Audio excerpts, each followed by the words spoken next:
Book 37, Tom. So Luffy shows up to confront the bad guys, and it does not go very well. We learn that the guy who has the bird on his shoulder that talks for him, like Mr. Cotton, he ate one of the fruits, and apparently he ate the cat fruit.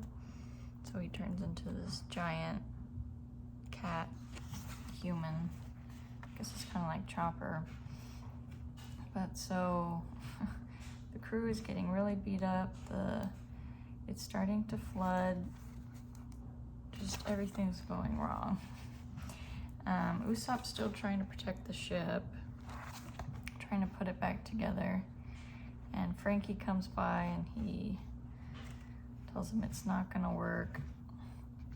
And then the bad guys, they find the workhouse where Cutty Flam worked, apparently, which is, I guess, Frankie's real name.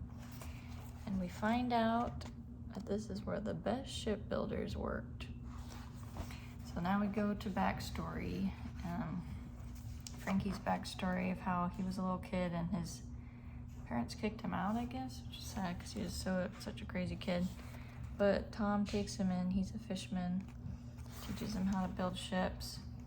And Frankie does build ships, but he makes them into terrible weapons. And Iceberg tells him it's a terrible thing, but Frankie likes building them. And then Tom shows them the blueprints for this giant weapon. They're not supposed to build, but we have blueprints for it. And so Tom gets in trouble because he builds a ship that Jolly Roger uses, or Gold Roger uses.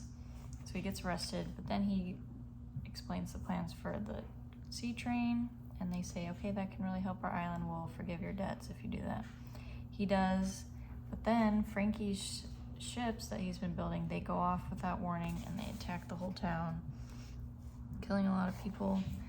So Tom takes responsibility for it, and he says he will take responsibility for this so that he'll still be guilty for the Gold Roger ship incident.